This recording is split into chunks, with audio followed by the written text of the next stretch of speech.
दुनिया के अधिकांश देश अभी तक भी कोरोना वायरस से जूझ रहे हैं और कई जगहों पर वायरस का संक्रमण तेजी के साथ फैल रहा है। लेकिन चिंता इस बात को लेकर भी जताई जा रही है कि कोरोना संक्रमण का ये दौर अभी पहला ही दौर है और इसका दूसरा दौर आना तो अभी बाकी है। ऐसे में अब जबकि मौजूदा स्थिति पर काबू पाने के लिए जद्दोजहद करनी पड़ रही है, तो फिर संक्रमण के दूसरे दौर को लेकर चिंता उस पर काबू पाने की भी है। लेकिन सवाल यह है कि क्या खतरे का एक दौर अभी और आने वाला है? दरअसल ये खतरा है संक्रमण की सेकंड वेव, यानी कि बीमारी फैलने का दूसरा दौर।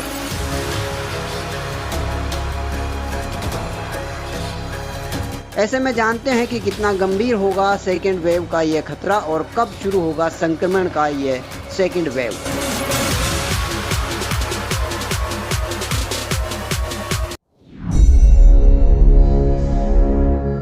विशेषज्ञ इसे लेकर आगाह करने लगे हैं। वहीं दुनिया में कोरोना का संक्रमण शुरू होने से करीब 8 महीने पहले ही दुनिया पर किसी बड़े खतरे की आशंका जताने वाले बाल ज्योतिषी अभिज्ञ आनंद ने एक बार फिर से सेकंड आउटब्रेक का अंदेशा जताया है।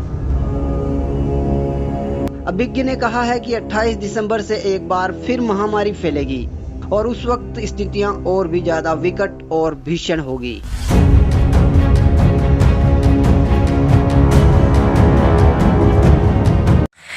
The next outbreak is going to be really outrageous. This time it's going to begin from December 20th, when Saturn and Jupiter will be completely conjunct. When will there be another coronavirus outbreak or some other issue that might strike the world? Yes, most probably and perfectly yes. It will begin December 20th. There will be complete economic disintegration during this period. Regarding the economy would powerfully collapse now also and would again start collapsing heavily starting December 20th. वहीं विश्व स्वास्थ्य संगठन यानी कि WHO का एक ऐसा बयान भी सामने आया है जिसने कोरोना वायरस की महामारी के खत्म होने की आस को पूरी तरह से झकझोर कर रख दिया है। WHO के आपातकाल प्रमुख डॉक्टर माइक रेयान ने कहा कि दुनिया अभी कोविड-19 संक्रमण के पहले दौर की चपेट में है और इसकी दूसरी वेव बहुत बुरी साबित हो सकती है। उन्होंने कहा कि महामारी अक्सर वेव के रूप में आती है, मतलब जिन देशों में संक्रमण के मामले घटे हैं वहां इसी साल इस महामारी की दूसरी वेव आ सकती है और जहां अभी तक मामले घट रहे हैं वहां इसमें अचानक से बढ़ोतरी भी हो सकती है। All countries need to be ready to rapidly detect cases. You cannot make assumptions that just because the disease is on the way down now that it's going to keep going down and we're going to get a number of months to get ready for a second wave. We may get a second peak in this wave. इसके संक्रमण की दूसरी wave अभी से काफी तेज और घातक भी हो सकती है, इसलिए विभिन्न देश केवल इंतजार न करें बल्कि महामारी से निपटने के लिए तैयार रहें। सबसे पहले ये जानते हैं कि महामारी की दूसरी वेव आखिर होती क्या है। आम भाषा में महामारी की सेकंड वेव का मतलब संक्रमण के घटते हुए मामलों के बीच संक्रमितों की संख्या में अचानक से बढ़ोतरी आ जाना है। जहां अमेरिका में कोरोना वायरस के मामले तेजी से बढ़ रहे हैं, वहीं कई देशों में इसके मामले तेजी से घट भी रहे हैं, जो कि महामारी की पहली वेव के खत्म होने का संकेत हो सकता है। ऐसे में जिन जगह पर संक्रमण के मामले कम हो रहे हैं वहां पर अचानक से संक्रमण की दर में फिर से बढ़ोतरी आना दूसरी वेव का संकेत हो सकता है। असल में कोई महामारी जितनी लंबी चलती है उतनी ही अधिक उसकी वेव आने की भी संभावनाएं रहती है। अब सवाल यह भी है कि संक्रमण की दूसरी वेव अभी से ज्यादा खतरनाक क्यों हो सकती है।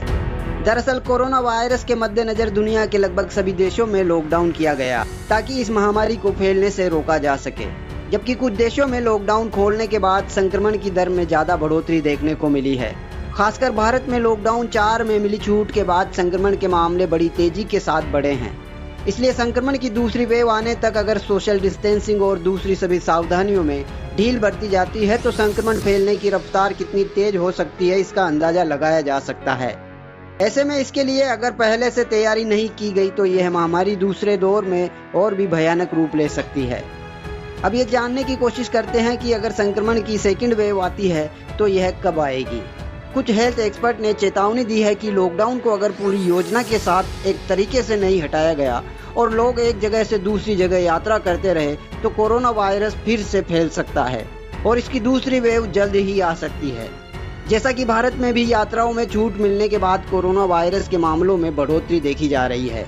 अगर कोरोना वायरस की सेकंड वेव आती है तो इसका फैलना कई बातों पर निर्भर करता है, जैसे कि लोग सोशल डिस्टेंसिंग का कितना पालन कर रहे हैं और कितने लोग मास्क लगा रहे हैं।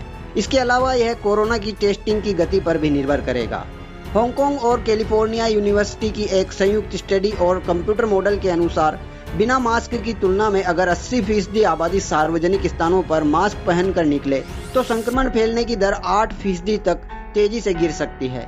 इसलिए कोरोना वायरस के संक्रमण से बचे रहने के लिए लॉकडाउन पूरी तरह से हटा दिए जाने के बाद भी सभी प्रकार की सावधानियों का पालन करना बेहद ही जरूरी है।